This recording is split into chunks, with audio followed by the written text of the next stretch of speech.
Huwag na nga kayo mag-asawa ng foreigner guys kung ayaw nyo nga pagdaanan nito at sasabihin ko nga sa inyo kung ano yung tinutukoy ko. Sa video na ito ay malalaman nyo yan. Guys, good morning! So dahil wala na kaming vegetables sa refrigerator namin, saan kami pupunta pag walang vegetables? Sa bakuran. So kasama ko ngayon si Mami. Mami, good morning! Good morning. Naubusan nga kami ng gulay na iluluto sa may refrigerator namin. Kaya naman ay nagpunta kami sa bakuran para nga tumingin kung ano nga ba yung pwede naming ulamin ngayon. Ito nga yung kagandahan kapag nakatira ka nga sa village at meron ka nga ang bakuran at mga tinanim dito. Dahil vegetarian nga yung pamilya ng asawa ko dito ay halos wala nga kaming kinagasto sa ulam namin sa pang-araw-araw at halos libre nga lang. Guys, kahapon, nag-harvest na si Mami isang buong galito. Pero tignan nyo naman, meron pa kaming nakikita for our food for Akala today. tayo sa pacha. So, tignan nyo, meron na namang maliit. Lalaki na naman yan. Akala For tayo tomorrow, pwede na siya.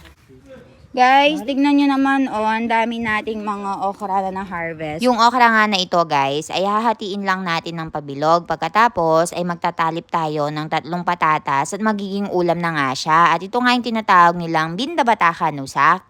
Ukes, Agasim dyan turi.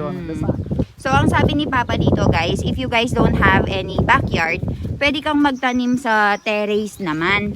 So, ayan. Kapag nagtanim ka sa terrace, magiging cold yung bahay mo. Tapos, magkakaroon ka ng food to eat, pagkain para kainin. And very healthy because there's no chemical. So, napakaganda kapag nagtatanim ka, guys. And it will be your hobby also. Pagkatapos nga kumain, ay dumiretso nga kami sa palengke ni Milan at napakarami nga namin ginawa. Alam nyo ba, guys, daming mga documentation. Sobrang hirap kapag nag-asawa ka ng foreigner. Kasi sobrang daming documentations ang kailangan mong gawin.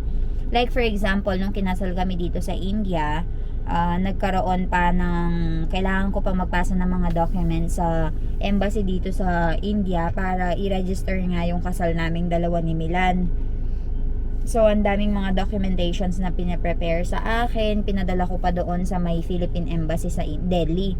So, ngayon naman na nandyan na si Ivan, nanganak na kay baby Ivan. Another procedure na naman po, kailangan ko pong i-report yung birth ni Ivan. So, ngayon, nagpapa-notarize kami and nagpapa-apostille kami nung birth certificate niya. Tapos, ipapadala namin lahat ng mga documents namin and documents ni Ivan doon sa Philippine Embassy na naman.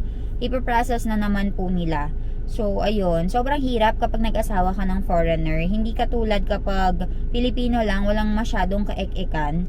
Pero kapag foreigner yung pangasawa mo, guys, sobrang hirap. Kaya naman sa mga mag-aasawa ng foreigner dyan, ay maging ready nga po kayo. Dahil sa pagpunta nyo pa lang sa bansa ng asawa nyo, ay sasakit na talaga yung ulo nyo sa kaka-prepare ng mga documentations. Kayo ba, guys? Isang beses din ba ay sumagi sa isip nyo na mag-asawa ng foreigner o Pilipino talaga yung gusto nyo?